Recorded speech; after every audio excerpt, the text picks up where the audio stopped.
الحمد لله رب العالمين نحمده ونستعينه ونستغفره ونؤمن به ونتوكل عليه ونعوذ بالله من شرور أنفسنا ومن سيئات أعمالنا من يهده الله فهو المهتد ومن يضلل فلن تجد له وليا مرشدا ونشهد أن لا إله إلا الله وحده نصر عبده وأعز جنده وهزم الأحزاب وحده ونشهد أن سيدنا محمد رسول الله أدى الأمانة وبلغ الرسالة ونصح الأمة وجاهد في الله حتى أتاه اليقين اللهم صل على محمد وعلى آل محمد كما صليت على إبراهيم وعلى آل إبراهيم وبارك على محمد وعلى آل محمد كما باركت على إبراهيم وعلى آل إبراهيم في العالمين إنك حميد مجيد. أما بعد فإن خير الحديث كتاب الله وخير الهدي هدي محمد صلى الله عليه وسلم وخير الأمور عوازمها وشر الأمور محدثاتها وكل محدثة بدعة وكل بدعة ضلالة. أيها الناس أوصيكم وإياي أولا بتقوى الله. أعوذ بالله من الشيطان الرجيم. بسم الله الرحمن الرحيم. قل أنبئكم بخير من ذلكم للذين اتقوا عند ربهم جنات تجري من تحتها الأنهار خالدين فيها وأزواج مطهرة ورضوان من الله والله بصير بالعباد. صدق الله العلي العظيم. إن أريد الإصلاح ما استطعت وما توفيقي إلا بالله عليه توكلت وإليه أنيب رب اشرح لي صدري ويسر لي أمري واحلل عقدة من لساني يفقهوا قولي. അത്രയും സ്നേഹാദരം നിറഞ്ഞ അള്ളാഹുവിൻ്റെ ദീനമാർഗത്തിൽ അനുഗ്രഹീതമായ ജീവിത വഴിയിൽ സഞ്ചരിക്കാൻ സൗഭാഗ്യം സിദ്ധിച്ച സത്വിശ്വാസികളായ സഹോദരി സഹോദരന്മാരെ, സ്നേഹനിധിയായ നാഥൻ്റെ വിധിവിലക്കുകൾ സംതൃപ്തിയോടെ സസൂക്ഷ്മം ജീവിതത്തിൽ പുലർത്തി മുമ്പോട്ട് പോകണമെന്ന് ആദ്യം എന്നോടും പിന്നീട് നിങ്ങൾ ഓരോരുത്തരോടും ഉപദേശിക്കുകയാണ്, വസിയത്ത് ചെയ്യുകയാണ്. നാഥൻ നമ്മെ ഇവരെയും അനുഗ്രഹിക്കുമാറാകട്ടെ. കഴിഞ്ഞ ഖുതുബയിൽ സൂറത്തുൽ അസ്ർ മുൻനിർത്തിക്കൊണ്ട് ജീവിതത്തിൻ്റെ ഐഹിക ജീവിതത്തിൻ്റെ അനശ്വരതയെക്കുറിച്ചും അള്ളാഹു നമുക്ക് അനുവദിച്ച ആയുസ് ഏതർത്ഥത്തിൽ കാണുന്നതിനെ കുറിച്ച് നമ്മൾ സൂചിപ്പിച്ചിരുന്നു. നമ്മൾ കഴിഞ്ഞ ദിവസങ്ങളിലൊക്കെ അല്ലെങ്കിൽ ഓരോ ദിനവും കണ്ടുകൊണ്ടിരിക്കുന്ന ചില കാഴ്ചകളുണ്ട്, ചില മരണങ്ങൾ നമ്മളെ വല്ലാതെ പിടിച്ചുലക്കാറുണ്ട്. അപ്രതീക്ഷിതമായി നമ്മളിലേക്ക് കടന്നു വരുന്ന ചില രോഗങ്ങൾ നമ്മുടെ ജീവിതത്തെ താളം തെറ്റിക്കാറുണ്ട്. ഒരു വിശ്വാസി ഇത്തരം സന്ദർഭങ്ങളെ ഏതർത്ഥത്തിലും നോക്കിക്കാണണം. അല്ലെങ്കിൽ വിശുദ്ധ ഖുർആൻ നമുക്ക് തരുന്ന ജീവിത വീക്ഷണം, അത് നമുക്ക് തരുന്ന ആശ്വാസം, അതിലൂടെ നമ്മുടെ ജീവിതത്തിൽ ഉണ്ടാകുന്ന പരിവർത്തനം, ഇതെന്താണെന്നതിനെ കുറിച്ച് നമ്മൾ എത്ര പേർക്ക് ബോധ്യമുണ്ട്? റസൂലുള്ളാഹി സ്വല്ലല്ലാഹു അലൈഹി വസല്ലമ അന്ത്യനാളിനെ കുറിച്ച്, അതിൻ്റെ ഒരു അടയാളത്തെക്കുറിച്ച് ഒരു ഹദീസിൽ പറയുന്നുണ്ട്. ഇന്ന് നമുക്കത് ഏതോ അർത്ഥത്തിൽ ഫീൽ ചെയ്യുന്ന ഒരു സംഗതിയാണ്. ലാ തഖൂമു സ്സാഅതു ഹത്താ യതഖാറബു സ്സമാൻ. അന്ത്യനാൾ വരികയില്ല. ഹത്താ യതഖാറബു സ്സമാൻ. കാലം സമയം വല്ലാതെ ചുരുങ്ങും. അതുവരെ അന്ത്യനാള് വരികയില്ല. എങ്ങനെ ചുരുങ്ങാ? ഫതകൂനു السنة كالشهر والشهر كالجمعة. വർഷം മാസം പോലെ ഫീൽ ചെയ്യും അല്ലെ? നമ്മൾ റമദാനിൽ ഇനി ഒരു മാസം കൂടി റമദാനിലേക്കുള്ളൂ, നമുക്ക് ഫീൽ ചെയ്യുമല്ലോ അല്ലെ? എത്ര പെട്ടെന്നാണ് ഓരോ റമദാനും കടന്നു പോകുന്നത്. വർഷം മാസം പോലെ ഫീൽ ചെയ്യാണ്. അതേപോലെ തന്നെ മാസം കൽജുമഅ, ഒരാഴ്ച പോലെ ഫീൽ ചെയ്യാണ്. വതകൂനുൽ ജുമഅതു കൽയൗം, ആഴ്ച എന്തായി മാറുന്നു? ഒരു ദിവസം പോലെ ഫീൽ ചെയ്യും. വയകൂനുൽ യൗമു കസ്സാഅ, ഒരു ദിവസം ഒരു മണിക്കൂർ പോലെ ഫീൽ ചെയ്യും. വതകൂനു സ്സാഅതു കൽദർമതി ബിന്നാർ, മണിക്കൂറുകൾ തീ ഇങ്ങനെ ആളി കത്തുന്നല്ലോ, അങ്ങനെ ഉണ്ടല്ലോ, പെട്ടെന്നാണല്ലോ. ഇതുപോലെ മണിക്കൂറുകൾ കടന്നു പോകും. ഇത് വരാതെ സാഅത്ത്, അന്ത്യനാൾ വരികയില്ലെന്നാണ് റസൂലുള്ളാഹി സ്വല്ലല്ലാഹു അലൈഹി വസല്ലം പഠിപ്പിക്കുന്നത്. ശരിക്ക് നമുക്കൊക്കെ നമ്മുടെ ഡേ ടു ഡേ ലൈഫിൽ ഇപ്പൊ അനുഭവിക്കുന്നതാണത്. സിമ്പിളായി നമ്മളൊന്ന് തിരിഞ്ഞു നോക്കിയാൽ മതി. എത്ര പെട്ടെന്ന് നമുക്ക് 20 വയസ്സ് അല്ലെങ്കിൽ 30 വയസ്സായത്, എത്ര പെട്ടെന്ന് നമുക്ക് 40 ആയത് അല്ലെ? പല ആളുകളും പറയാറുണ്ട് 50 വയസ്സായി അല്ലെ 60 വയസ്സായി എന്നുള്ളത് നമുക്ക് ബോധ്യപ്പെടുന്നില്ല. അങ്ങനെ നമ്മൾ എന്ത് ചെയ്യുന്നു? ഒരു നിമിഷം അള്ളാഹുവിലേക്ക് യാത്രയാവുന്നു അല്ലെ? അതുകൊണ്ട് ഈ യാഥാർത്ഥ്യങ്ങളെ കുറിച്ച് നമ്മൾ ചിന്തിച്ചേ മതിയാവുള്ളൂ. നമ്മൾ അംഗീകരിച്ചാലും നിഷേധിച്ചാലും ഇത് നമ്മൾ സംഭവിച്ചുകൊണ്ടേയിരിക്കും. സാന്ദർഭികമായിട്ട് ലോകപ്രശസ്തനായ ചിന്തകൻ മുഹമ്മദ് അസദിനെ കുറിച്ച് പറയാൻ ആഗ്രഹിക്കുകയാണ്. അദ്ദേഹത്തെ നമുക്ക് പരിചയം ഉണ്ടാവും. അദ്ദേഹത്തിന്റെ പേര് ലിയോപോൾഡ് വീസ് എന്നായിരുന്നു. അദ്ദേഹം വളരെ ജൂത കുടുംബത്തിൽ ജനിച്ച ഒരാളാണ്. ജൂത കുടുംബം മാത്രമല്ല, ജൂത പുരോഹിതന്മാർ, റബ്ബിമാരുണ്ടല്ലോ, അവരുടെ പാരമ്പര്യത്തിൽ ജനിച്ചൊരു മനുഷ്യനാണത്. വളരെ ചെറിയ പ്രായത്തിൽ തന്നെ അരാമിക് ഭാഷ, ഹിബ്രുവിൽ അവഗാഹം അദ്ദേഹം നേടിയിരുന്നു. ഹിബ്രുവിൽ അവഗാഹം നമ്മൾ നേടിയിരുന്നു. ഇസ്രായേലിൽ യൂദന്മാരെ സംസാരിക്കുന്ന ഭാഷയുള്ള ഹിബ്രു എന്ന് പറയും. അരാമിക് ഭാഷ അദ്ദേഹത്തിന് അറിയാമായിരുന്നു. അദ്ദേഹം ചെറുപ്പത്തിൽ തന്നെ മതപഠനത്തിന് വേണ്ടിയിട്ട് അദ്ദേഹത്തെ അയക്കുന്നുണ്ട്. ഇങ്ങനൊരു മനുഷ്യനാണ്. ദീർഘകാലം ഒരു 20 വയസ്സ് കഴിയുമ്പോൾ തന്നെ അദ്ദേഹം ജേർണലിസ്റ്റൊക്കെ ആയിട്ട് അറബ് നാടുകളിലൂടെ, അറബ് നാടുകളിലെ ഭരണാധികാരികളുമായിട്ട് വരെ വലിയ ബന്ധമുണ്ടാക്കി അദ്ദേഹം സഞ്ചരിക്കുന്നുണ്ട്. ഇസ്ലാമിക സംസ്കാരവുമായിട്ട് അദ്ദേഹത്തിന് അടുത്ത പരിചയമുണ്ട്.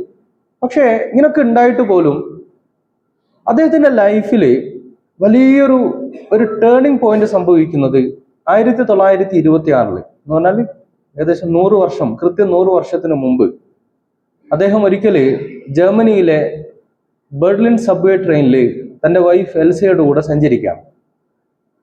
അങ്ങനെ സഞ്ചരിക്കുമ്പോൾ അദ്ദേഹം അതിനിങ്ങനെ കൃത്യമായി വിശദീകരിക്കുന്നുണ്ട്. സഞ്ചരിക്കുമ്പോൾ അദ്ദേഹം ഇങ്ങനെ അവിടെ ഒരു ഹയർ ലെവൽ ആളുകൾ മാത്രം കയറുന്ന ഒരു കോച്ചിലാണ് അദ്ദേഹം യാത്ര ചെയ്യുന്നത്. അങ്ങനെ അദ്ദേഹം പറയാണ്, ഞാനിങ്ങനെ അവിടെ ഇരിക്കുന്ന ഓരോ മനുഷ്യരുടെ മുഖത്ത് നോക്കി, ഫസ്റ്റ് ഒരാളുടെ മുഖത്ത് നോക്കി. അദ്ദേഹം നല്ല ഡ്രസ്സ് ധരിച്ചിട്ടുണ്ട്, ടിപ് ടോപ്പാണ്, കണ്ടാൽ ഭയങ്കര റിച്ചായി ഫീൽ ചെയ്യും. പക്ഷെ ഞാൻ അദ്ദേഹത്തിന്റെ മുഖത്ത് നോക്കുമ്പോൾ ഭയങ്കര ടെൻഷൻ. ഇങ്ങനെ ആലോചിച്ചു, എന്താ ഇങ്ങനെ? അദ്ദേഹം പറയണേ, ഞാൻ തൊട്ടടുത്തുള്ള വേറൊരു ലേഡീന്റെ മുഖത്ത് നോക്കി, അവരുടെ മുഖത്ത് അങ്ങനെ ഒരു ടെൻഷൻ കാണാനുണ്ട്. പിന്നെ ഞാനിങ്ങനെ അവിടെയുള്ള ആ ട്രെയിനിലിരിക്കുന്ന ഓരോ മനുഷ്യരുടെ മുഖത്തേക്ക് ഇങ്ങനെ സൂക്ഷ്മമായി നോക്കാൻ തുടങ്ങി. എല്ലാവരുടെ മുഖത്തും കാണുമ്പോൾ അവര് ഇരിക്കുന്ന ട്രെയിനിലെ കമ്പാർട്ട്മെന്റ് അത്രയും ഫൈനാൻഷ്യലി വല്ല ആളുകൾ മാത്രം കയറുന്ന ഒരു കമ്പാർട്ട്മെന്റിലാണ്. അതിന്റെ എല്ലാ ഹാവഭാവങ്ങളും അവരുടെ ശരീരത്തിലും വസ്ത്രത്തിലും ഒക്കെ ഉണ്ട്. പക്ഷെ ആരുടെ മുഖത്തും ഒരു സന്തോഷം കാണുന്നില്ല. അദ്ദേഹം പ്രയോഗിക്കുന്ന പ്രയോഗം ടോർമെന്റ് ഓഫ് ഹെൽ എന്നാണ്. ഭയങ്കര ദയനീയത ഫീൽ ചെയ്യാണ്.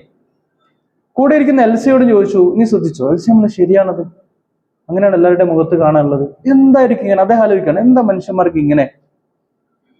അങ്ങനെ അദ്ദേഹം വീട്ടിലേക്ക് മടങ്ങാണ്. വീട്ടിലേക്ക് മടങ്ങിയിട്ട് അദ്ദേഹം പറയുന്നത്, എൻ്റെ കയ്യിൽ ഖുർആന്റെ കോപ്പി ഉണ്ടായിരുന്നു. അദ്ദേഹം അറബ് രാജ്യത്തിലൊക്കെ നിരന്തരം സഞ്ചരിക്കുന്ന ഒരു മനുഷ്യനാണല്ലോ. ഞാൻ ആ ഖുർആന്റെ കോപ്പി എടുത്തപ്പോ എൻ്റെ കയ്യിൽ സൂറത്തു തകാസുർ, അതാണ് എൻ്റെ കയ്യിലേക്ക് വന്നത്. യാദൃശ്ചികമായിട്ടൊന്നും സംഭവിക്കില്ലല്ലോ. ഞാൻ അതിന്റെ വരികളിലൂടെ പോകാൻ തുടങ്ങി. അദ്ദേഹം പറയാണ്, for a moment I was speechless. ഞാൻ സ്തബ്ധനായി പോയി. അങ്ങനെ അദ്ദേഹം പറയാണ്, ഞാൻ തിരിച്ചറിയുന്നു. അദ്ദേഹം ഒരു സാധാരണ മനുഷ്യനല്ല കേട്ടോ, നല്ല പാണ്ഡിത്യമുള്ള, വ്യത്യസ്തമായ മേഖലകളെ കുറിച്ച് നല്ല അറിവുള്ള ഒരു മനുഷ്യനാണ്. യാത്രകളും ചെയ്തിട്ടുണ്ട്, ബന്ധങ്ങളുണ്ട്. പക്ഷെ ഈ മനുഷ്യന്റെ ഒരു ടേണിംഗ് പോയിന്റ് പറയുന്നത്, ഞാൻ സ്തബ്ധനായി, എന്റെ കൈ വിറക്കാൻ തുടങ്ങി. ആ സൂറത്തു തക്കാത്തുറിന്റെ വരികളിലൂടെ പോയപ്പോ ഞാൻ തിരിച്ചറിയുന്നു, ഇത് ഗോഡ് ഇൻസ്പയർഡ് ആയ ബുക്കാണ്, ഇത് ദൈവിക ഗ്രന്ഥമാണ്. ഇതിൽ പറയുന്ന കാര്യം, ഞാൻ ഇന്ന് ബെർലിൻ സബ്വേ ട്രെയിനിൽ കണ്ട അവരുടെ മുഖത്തെ ടെൻഷന്റെ കാരണം ഈ സൂറ എനിക്ക് പറഞ്ഞു തരുന്നു.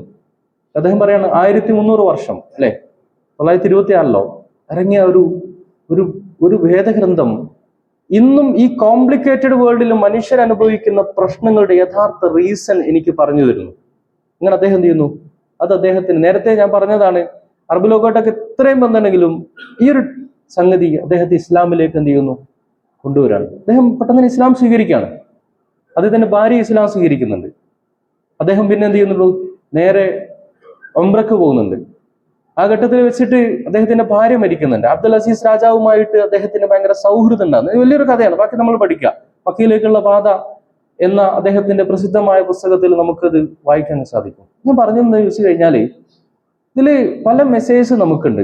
ഒന്ന്, സൂറത്തു തകാസുർ അള്ളാഹു പറയുന്നത് എന്താ, അൽഹാകുമുത് തകാസുർ ഹത്താ സുർതുമുൽ മഖാബിർ. നിങ്ങളെ ഈ ഡിസ്ട്രാക്ഷന്റെയും ടെൻഷന്റെ ഒക്കെ ഒരു പ്രധാന കാരണം എന്താ, അത് ദുനിയാവ് ഫോക്കസ് ചെയ്ത് നിങ്ങൾ പണിയെടുക്കുന്നേ. നിങ്ങൾ എപ്പോഴും ചിന്ത ദുനിയാവാണ്. നിങ്ങൾ അങ്ങനെ ജീവിക്കുകയാണെങ്കിൽ ഹത്താ സുർതുമുൽ മഖാബിർ, നിങ്ങൾ ഈ മത്സരം ഉണ്ടല്ലോ, അൽഹാക്കും തകാസുർ, ദുനിയാവിനുള്ള മത്സരം, അത് ഖബർ വരെ ഉണ്ടാവുള്ളൂ. ആ മത്സരം ആ ഖബറിലൂടെ ഒടുങ്ങും, പിന്നെ ഒന്നും ഉണ്ടാവില്ല. അപ്പൊ നിങ്ങൾ ആലോചിക്കേണ്ടെന്ന് ചോദിച്ചു കഴിഞ്ഞാൽ, ഈ ജീവിതത്തെ കുറിച്ചുള്ള തിരിച്ചറിവ് നമുക്ക് ഉണ്ടാകണം. റസൂലുള്ളാഹി സ്വല്ലല്ലാഹു അലൈഹി വസല്ലം പഠിപ്പിക്കുന്നുണ്ട് മനുഷ്യന്റെ മനസ്സിനെ കുറിച്ച്. ലൗകാന ലിബ്നി ആദം വാദിയാനി മിമ്മാ ലബ്തഗാ സാലിസൻ ലാ യംലഉ ജൗഫുഹു ലാ തുറാ. മനുഷ്യന്റെ അവസ്ഥ എന്നാണോ, 2 താഴ്വര നിറയെ സ്വർണ്ണം ഉണ്ടെങ്കിലും അവൻ 3ാമത് കൊതിക്കും. മണ്ണ് മാത്രം അവന്റെ വയറ് നിറയ്ക്കുകയുള്ളൂ. ഇതാണ് കോമൺ എല്ലാ മനുഷ്യരുടെയും ജീവിതത്തിൽ സംഭവിച്ചുകൊണ്ടിരിക്കുന്നത്. ഇതിൽ എക്സെപ്ഷൻ ആരാ? ആ തിരിച്ചറിവാണ് ലിയോപോൾഡ് വീസിന് അദ്ദേഹത്തെ മുഹമ്മദ് അസദാക്കി മാറ്റിയത്, ഒരു മാതൃക പുരുഷനാക്കി മാറ്റിയത്. ഇതിന് സൊല്യൂഷൻ, അല്ലെങ്കിൽ ഇതിൽ നിന്ന് നേരെ വിപരീതമായി ചിന്തിക്കുന്ന ആളുകൾ അത് വിശ്വാസികളാണ്. കാരണം അവരുടെ മുമ്പിൽ അല്ലാഹു സുബ്ഹാനഹു വ തആല അവർക്ക് ഒരുക്കി വെച്ചിരിക്കുന്ന യഥാർത്ഥ ജീവിതത്തെക്കുറിച്ചും അതിൽ അനുഗ്രഹത്തെക്കുറിച്ചുമുള്ള ബോധ്യത്തിലും ജാഗ്രതയിലാണ് അവർ ജീവിക്കുക. അപ്പൊ ദുനിയാവ് അവരെ സംബന്ധിച്ചിടത്തോളം ആ ജീവിതം വളരെ ഡിഫറെന്റ് ആയിട്ട് കാണുക. നമ്മൾ വളരെ പ്രായോഗികമായി ചിന്തിക്കുമ്പോൾ, കഴിഞ്ഞ ദിവസങ്ങളിൽ നമ്മളൊക്കെ ശ്രദ്ധിച്ചൊരു വാർത്തയുണ്ട്. ഒരു ഉപ്പയുടെയും ഉമ്മയുടെയും 4 മക്കൾ അല്ലെ, ഒരു ദിവസം യാത്രയാവാണ്. 4 ആൺമക്കൾ യാത്രയാവാണ്. ആ ഫോട്ടോ കണ്ടപ്പോ നമ്മളൊക്കെ മനസ്സുകളെ വല്ലാതെ പിടിച്ചുലച്ചിട്ടുണ്ട് അല്ലെ. എങ്ങനെയാണ് രക്ഷിതാക്കൾക്ക് അതിനെ താങ്ങാൻ കഴിയുമെന്ന് തോന്നിയിട്ടുണ്ട്. അപൂർവം ആളുകൾ ഇങ്ങനെയൊക്കെ നമ്മുടെ നാട്ടിലൊക്കെ സംഭവിക്കുമ്പോൾ ഓൾക്കെന്തോ കുഴപ്പമുള്ളതുകൊണ്ട് സംഭവിക്കും, അങ്ങനെ ചിന്തിക്കുന്ന ആളുകളുണ്ട്. അങ്ങനെ പ്രതിയോഗികൾ അങ്ങനെയൊക്കെ സംഭവിക്കും. അത് നമ്മൾ മനസ്സിലാക്കേണ്ടത്, അല്ലാഹു സുബ്ഹാനഹു വ തആല നമുക്ക് തന്ന ഈ ഐഹിക ജീവിതത്തെക്കുറിച്ചും അതിന് അനുഗ്രഹത്തെക്കുറിച്ചും അള്ളാഹു നിഷ്കർഷിച്ച വിശുദ്ധ ഖുർആൻ കാണിക്കുന്ന ഒരു പോയിന്റ് ഓഫ് വ്യൂലുണ്ട്. അതിലൂടെ നോക്കി കാണാത്തതുകൊണ്ട് നമുക്ക് അങ്ങനെ ഫീൽ ചെയ്യുന്നത്. ഞാൻ ചോദിക്കട്ടെ, നമ്മുടെ പ്രിയ ഹബീബ് മുഹമ്മദ് മുസ്തഫ സല്ലല്ലാഹു അലൈഹി വസല്ലമ, നമ്മുടെ ഹബീബിനെ കുറിച്ച് ഒന്ന് ആലോചിച്ച് നോക്ക്. യഥാർത്ഥത്തില് നബി സല്ലല്ലാഹു അലൈഹി വസല്ലമക്ക് 7 മക്കൾ ഉണ്ടായിരുന്നു. 7 മക്കൾ. 7 മക്കൾ, 6 മക്കളെയും തന്റെ ജീവിതകാലത്ത് ഖബറടക്കേണ്ടി വരുന്നു. ആർക്ക്? റസൂലുള്ളാഹി സ്വല്ലല്ലാഹു അലൈഹി വസല്ലമക്ക്. 6 മക്കളെയും. 3 ആൺമക്കൾ, അബ്ദുള്ള, ഇബ്രാഹിം, ഖാസിം. പെൺമക്കൾ റുഖിയ, ഉമ്മു കുൽസൂം, സൈനബ്. ഈ 6 മക്കളെയും തന്റെ ജീവിതകാലത്ത് നബി സല്ലല്ലാഹു അലൈഹി വസല്ലമ ഖബറടക്കുന്നുണ്ട്. പിന്നെ ബാക്കിയുള്ളത് ആരാണ്? ഫാത്തിമ ബീവിയാണ് റളിയല്ലാഹു അൻഹ. നമ്മൾ ആലോചിച്ച് നോക്ക്, അള്ളാഹു ഏറ്റവും സ്നേഹിക്കുന്ന അള്ളാഹുവിന്റെ ഹബീബ് സല്ലല്ലാഹു അലൈഹി വസല്ലമകൾക്ക് അള്ളാഹു കൊടുത്ത വലിയൊരു പരീക്ഷണമാണത്. അതിനെ അന്നത്തെ നിഷേധികൾ വല്ലാതെ ആഘോഷിച്ചിരുന്നു. അബ്തർ, വേരറ്റവൻ എന്ന് പറഞ്ഞ് കളിയാക്കിയിരുന്നു അല്ലെ. പക്ഷേ ജീവിതത്തിന്റെ യാഥാർത്ഥ്യം തിരിച്ചറിയുന്നത് കൊണ്ട് അതിന് അള്ളാഹുവിന്റെ ഹബീബ് സല്ലല്ലാഹു അലൈഹി വസല്ലമ കണ്ടത് ഈ ഒരു വീക്ഷണങ്ങളിലൂടെയാണ്. അത് നബി സല്ലല്ലാഹു അലൈഹി വസല്ലമക്ക് മാത്രമല്ല, ചിലപ്പോൾ നമ്മൾ മക്കൾ ഇങ്ങനെ നഷ്ടപ്പെടുമ്പോൾ ആ രക്ഷിതാക്കളുടെ വേദനയെ കുറിച്ച് നമ്മൾ ആലോചിക്കും. അതേപോലെ തന്നെ രക്ഷിതാക്കൾ ഈ ലോകത്തുനിന്ന് യാത്രയാകുമ്പോൾ മക്കൾക്കും പലതും നഷ്ടപ്പെടുമല്ലോ ജീവിതത്തിൽ അല്ലെ. അവിടെ നമ്മൾ മനസ്സിലാക്കേണ്ടത് ഇസ്ലാം പഠിപ്പിക്കുന്ന ജീവിത വീക്ഷണകോണാണ് അവരെ ആ ഘട്ടങ്ങളെ, പ്രതിസന്ധി ഘട്ടങ്ങളെ തരണം ചെയ്യാൻ ഹെൽപ്പ് ചെയ്തത്. ഒരിക്കല് റസൂലുള്ളാഹി സ്വല്ലല്ലാഹു അലൈഹി വസല്ലമ തന്റെ പ്രിയ മകൾ ഫാത്തിമ റളിയല്ലാഹു പറയുന്നുണ്ട്, മക്കൾക്ക് പോലും നമ്മൾ ഈ മെസ്സേജ് കൊടുക്കണം. ഒരിക്കൽ ഫാത്തിമ റളിയല്ലാഹു എന്തോ പറഞ്ഞപ്പോ അവര് കരയുന്നത് കണ്ടു. പിന്നെ നബി സല്ലല്ലാഹു അലൈഹി വസല്ലമ വേറെന്തോ പറഞ്ഞപ്പോ ചിരിക്കുന്നുണ്ട്. അപ്പോൾ ആളുകൾ ചോദിച്ചു, എന്താ അന്നേ ആദ്യം എന്തിനാ പിന്നെ ചിരിച്ചത്? അപ്പൊ പറഞ്ഞു, ആദ്യം എന്നോട് പറഞ്ഞത്, എന്റെ പ്രിയ പിതാവ് പറഞ്ഞത് എന്റെ മരണം അടുത്തിരിക്കുന്നു. ആരുടെ? നബി സല്ലല്ലാഹു അലൈഹി വസല്ലമയുടെ മരണം അടുത്തിരിക്കുന്ന സൂചന. എനിക്ക് സഹിക്കാൻ പറ്റില്ല, അതുകൊണ്ട് പൊട്ടിക്കരഞ്ഞു. കാരണം ഫാത്തിമ ബീവിക്ക് നഷ്ടപ്പെടുന്ന ഒരു പിതാവിനെയല്ല, ആത്മസുഹൃത്തിനെയാണ്. ജീവിതത്തിലെ എല്ലാമായിരുന്നു ആർക്ക്? ഫാത്തിമ ബീവിക്ക് ഉപ്പ. അത് സമീപനത്തിലൂടെ കിട്ടിയതാണ്. അപ്പൊ ഫാത്തിമ ബീവി പിന്നെ എന്തിനാ ചിരിച്ചത്? ഫാത്തിമ ബീവി പറഞ്ഞെന്താ? നബി സല്ലല്ലാഹു അലൈഹി വസല്ലം പറഞ്ഞു, മോളെ, എന്റെ കുടുംബത്തില് എന്റെ അടുത്തേക്ക് ആദ്യമായി വരിക നീ ആയിരിക്കും എന്ന് പറഞ്ഞ അർത്ഥം എന്താ? നീ ആദ്യമായി മരിക്കുക, അല്ലെ? ഒന്ന് ആലോചിച്ച് നോക്ക്, നമ്മുടെ രക്ഷിതാക്കളെ പറഞ്ഞ നമ്മുടെ റെസ്പോൺസ് എന്തായിരിക്കും? അള്ളാഹുവിന്റെ ഹബീബ് സല്ലല്ലാഹു അലൈഹി വസല്ലം പറഞ്ഞാൽ സംഭവിക്കും. പക്ഷേ ഫാത്തിമ റളിയല്ലാഹു അൻഹ ജീവിതത്തിന്റെ റിയാലിറ്റി തിരിച്ചറിഞ്ഞാൽ അവൾ ആയതുകൊണ്ട്, എന്റെ യഥാർത്ഥ ജീവിതം പരലോകമാണെന്ന് മനസ്സിലാക്കിയത് കൊണ്ട് ഫാത്തിമ പുഞ്ചിരിച്ചു. അത്ഭുതമാണത്. കാരണം എന്റെ ഉപ്പയോടൊപ്പം എനിക്ക് ചേരാമല്ലോ എന്ന തിരിച്ചറിവ്. യഥാർത്ഥത്തില് ജീവിതത്തിലെ ഏത് ഘട്ടത്തിലും നമുക്ക് വേണ്ടത് ഈ ഒരു ചിന്തയാണ്, ഈ ഒരു ആലോചനയാണ്. നമുക്ക് കിട്ടിയ ഒരു അനുഗ്രഹം എന്ന് ചോദിച്ചു കഴിഞ്ഞാൽ, നമ്മൾ ഖുർആൻ പഠിക്കുമ്പോൾ ലിയോപോൾഡ് വിസിനെ കുറിച്ച് പറഞ്ഞതുപോലെ, അല്ലെങ്കിൽ ഈ ദീൻ ഇസ്ലാം നമുക്ക് തന്ന ഈ ജീവിത വീക്ഷണം മനസ്സിലാക്കുമ്പോൾ അത് നമുക്ക് ആശ്വാസവും സന്തോഷവുമായി മാറും. നമ്മൾ മനസ്സിലാക്കേണ്ടത്, ഞാനൊരു സ്റ്റേറ്റ്മെന്റ് മുമ്പിൽ വെക്കാം. യഥാർത്ഥത്തില് ആ മാതാപിതാക്കളെ കുറിച്ച് ഞാൻ ആലോചിക്കുമ്പോൾ, ആ മാതാപിതാക്കൾ നമുക്കിടയിൽ ഏറ്റവും സൗഭാഗ്യവാന്മാരായ ആളുകളാണ്, അല്ലെങ്കിൽ സൗഭാഗ്യവാനും സൗഭാഗ്യവതിയുമാണ്. അവർക്ക് വെച്ച് ഏറ്റവും വലിയ അനുഗ്രഹമാണ് ഈ മരണമെന്ന് ഞാൻ വിശ്വസിക്കുന്നു. അതെന്തുകൊണ്ടാണ് ചോദിച്ചു കഴിഞ്ഞാല്, നമ്മൾ മനസ്സിലാക്കുന്നു, തിരിച്ചറിയുന്നു, ഒരു മനുഷ്യന്റെ യഥാർത്ഥ ജീവിതം പരലോക ജീവിതമാണ്. യഥാർത്ഥത്തിൽ നാളെ സ്വർഗത്തിന്റെ കവാടത്തിൽ എന്റെ മക്കൾ എന്നെ സ്വീകരിക്കുമെന്ന് ഉറച്ചു ബോധ്യമുള്ള രക്ഷിതാക്കളാണ് യഥാർത്ഥത്തിൽ ആ രണ്ടുപേരും നമുക്ക് മനസ്സിലാക്കാൻ സാധിക്കും. ഇത് ദീന് നൽകുന്ന ഒരു മെസ്സേജാണ്, തമാശക്ക് പറയുന്നതല്ല. എനിക്ക് 2 മക്കളുണ്ട്. അവർക്ക് 1 വയസ്സും 3 വയസ്സുമാണ്. ഞാനിപ്പോ ഇവിടെ വെച്ച് പ്രാർത്ഥിക്കും, അത് ബോധ്യമാണ്. അള്ളാഹുവേ, ഏത് നിമിഷമാണോ ഇന്നല്ലെങ്കിൽ നാളെ അവരുടെ ഇഹപര വിജയത്തിന് നല്ലത്, ആ നിമിഷം നീ അവരെ തിരിച്ചു വിളിക്കണം. കാരണം നമ്മുടെ മക്കള് ചിലപ്പോ വിദേശത്തേക്ക് പോകും, പഠിക്കാൻ വേണ്ടി പോകും. അപ്പൊ നമ്മൾ കാത്തിരിക്കും, വർഷങ്ങൾ കഴിഞ്ഞ് അവർ തിരിച്ചു വരും, ആ മോമെന്റിന് വേണ്ടി കാത്തിരിക്കും. പക്ഷെ നമ്മളൊന്ന് ആലോചിച്ച് നോക്ക്, ആ കാത്തിരിപ്പൊക്കെ പ്രായോഗികമാകും എന്നതിനെ കുറിച്ച് നമുക്ക് എന്താ ഉറപ്പ്? പക്ഷെ നമുക്ക് ഒരു പ്രതീക്ഷ വെച്ചുകൂടെ? എന്റെ ഐഹിക ജീവിതത്തിൽ ആ സ്വർഗീയ ആരാമങ്ങളിൽ ശാശ്വതമായ ജീവിതത്തിൽ എന്റെ മക്കൾ എന്റെ കൂടെ വേണമെന്നൊരു സ്വപ്നം നമുക്ക് ഉണ്ടായിക്കൂടെ? ഖുറാനില് ഈ ഒരു ജീവിത വീക്ഷണം കൊണ്ടുണ്ടാക്കാൻ പല പ്രയോഗങ്ങൾ അള്ളാഹു സുബ്ഹാനഹു നമ്മളോട് നടത്തുന്നുണ്ട്. സൂറത്ത് ആലി ഇമ്രാൻ അള്ളാഹു സുബ്ഹാനഹു വ തആല നമ്മോട് പറയാണ്,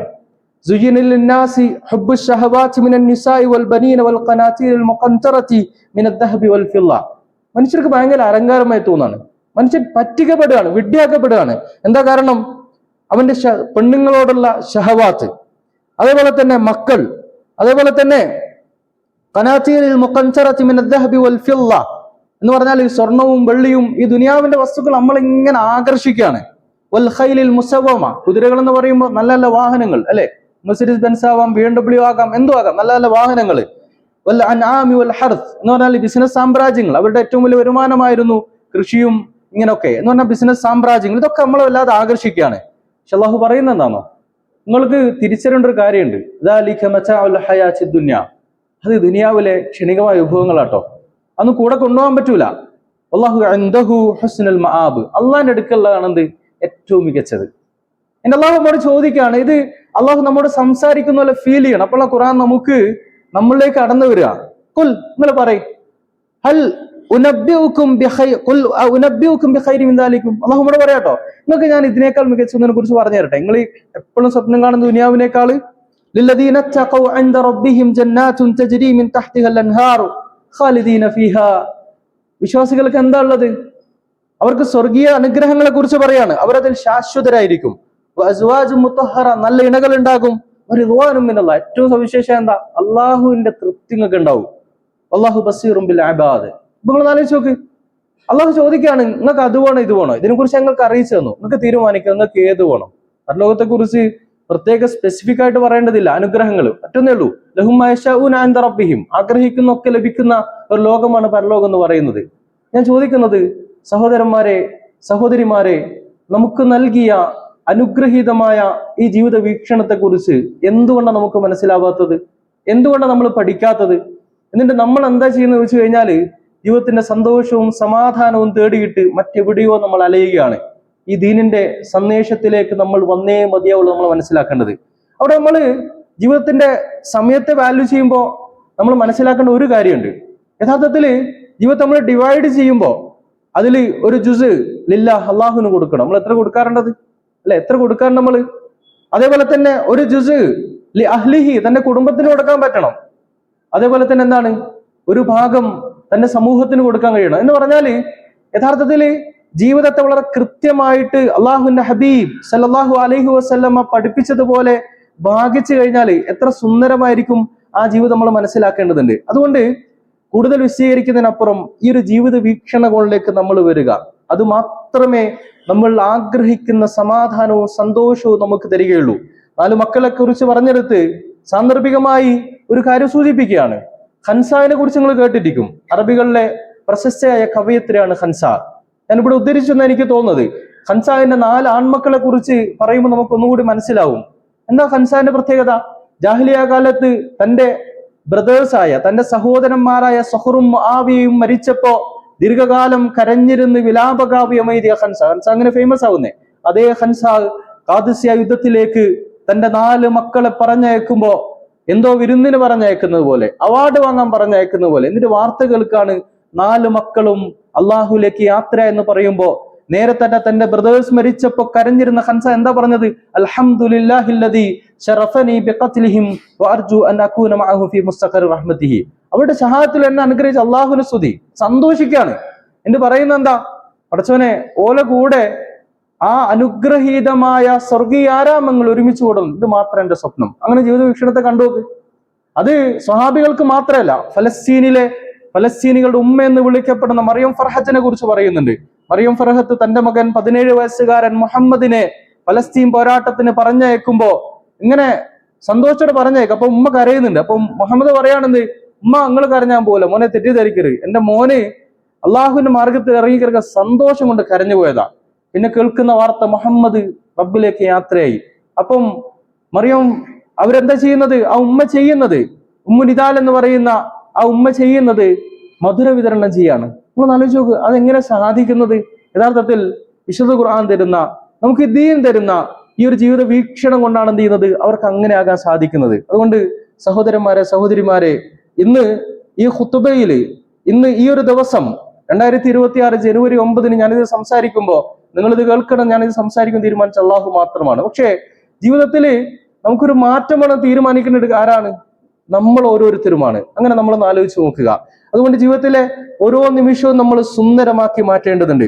ഇബ്രാഹിം അലൈഹിസ്സലാം പ്രത്യേകമായി പഠിപ്പിക്കുന്ന ഒരു കാര്യമുണ്ട്. ഒരു ദുആയിൽ പറയുന്നുണ്ട്, വജഅൽനി ലിസാന സിദ്ഖിൻ ഫിൽ ആഖിരീൻ. അല്ലാഹുവേ, എന്റെ ജീവിതം ഈ ദുനിയാവിൽ എന്ന ബോധ്യമുണ്ട്. ദുനിയാവിൽ എന്തു സംഭവിച്ചോട്ടെ, പക്ഷെ ഒരു കാര്യം എനിക്കുണ്ട്, എന്റെ പിൻഗാമികൾ എന്നെ കുറിച്ച് നല്ലത് പറയിപ്പിക്കണം. അങ്ങനെ ഉണ്ടല്ലോ, നല്ല ലെഗസി ലീവ് ചെയ്തുകൊണ്ട് അള്ളാഹുവിലേക്ക് സന്തോഷത്തോടെ യാത്ര ചെയ്യാൻ നമുക്ക് സാധിക്കണം. ഒരു കവിതയില് അഹ്മദ് ഷൗക്കി പറയുന്ന ഒരു കാര്യമുണ്ട്, അത് നമ്മൾ എപ്പോഴും ചിന്തിക്കണം. ദഖാതു ഖൽബിൽ മർഇ ഖായിദത്തുൽ ലഹു. ഒരു മനുഷ്യന്റെ ഹൃദയമിടിപ്പുണ്ടല്ലോ, ഇടയ്ക്ക് ഇവിടെ ഒന്ന് കൈവച്ച് നോക്കാം. ഈ ഹൃദയമിടിപ്പ് നിങ്ങളോട് എന്താ പറയുന്നെന്നോ? എന്താ പറയുന്നത്? ഇന്നൽ ഹയാത ദഖായികും വസവാനി. നിങ്ങളുടെ ജീവിതം എന്ന് പറയുന്നത് ഏതാനും മിനിറ്റുകളും സെക്കൻഡുകളും മാത്രമാണ്. ഫർഫഅ ലിനഫ്സിക ബഅദ മൗതിക ദിക്റഹ. അപ്പോൾ നിങ്ങൾ എന്താ ചെയ്യേണ്ടത്? നിങ്ങളുടെ നഫ്സിന് വേണ്ടി നഫ്സിന്റെ ഉയർച്ചയ്ക്ക് നിങ്ങൾ പണിയെടുക്കണം. എപ്പോ? നിങ്ങളുടെ മരണത്തിന് ശേഷം അതിന്റെ ദിക്ർ നന്നാവണം. കാരണം ഫദ്ദിക്റുലിൽ ഇൻസാനി അംറുൻ സാനി. യഥാർത്ഥത്തിൽ ഒരു മനുഷ്യന് രണ്ടാമതൊരു ജീവിതം ദുനിയാവിലുണ്ട്. എങ്ങനെയാ രണ്ടാമത്തെ ജീവിതം ദുനിയാവിലുണ്ടാവുക? അത് നിങ്ങളുടെ ദിക്റാണ്, നിങ്ങളുടെ ലെഗസിയാണ്. അങ്ങനെ നല്ല ലെഗസി ഈ ലോകത്ത് ലീവ് ചെയ്തുകൊണ്ട് അള്ളാഹുവിലേക്ക് യാത്ര ആളുകൾ ആരാണ്? പ്രവാചകന്മാരാണ്, സലഫു സ്വാലിഹീങ്ങളാണ്. അതുകൊണ്ട് ആ അർത്ഥത്തിൽ ജീവിതത്തെ കാണാൻ വ്യത്യസ്തമായ ജീവിത വീക്ഷണ കോണിലൂടെ മുമ്പോട്ട് പോയി കഴിഞ്ഞാൽ എത്ര സുന്ദരമായിരിക്കും നമ്മുടെ ജീവിതം. നാഥ, ഞങ്ങൾക്ക് ഏവർക്കും ഈ ഒരു തിരിച്ചറിവ് നൽകി അനുഗ്രഹിക്കണേ നാഥ. അല്ലാഹുവേ, ജീവിതത്തിലെ ഏത് പ്രതിസന്ധികളെയും നീ നൽകുന്ന അനുഗ്രഹങ്ങളായിട്ട് കാണാനുള്ള ഒരു മനസ്സ് അല്ലാഹുവേ ഞങ്ങൾക്ക് നീ നൽകണമേ നാഥ. അല്ലാഹുവേ, ഈ തിരിച്ചറിവിലൂടെ ഞങ്ങളെ നീ മുമ്പോട്ട് കൊണ്ടുപോകണേ നാഥ.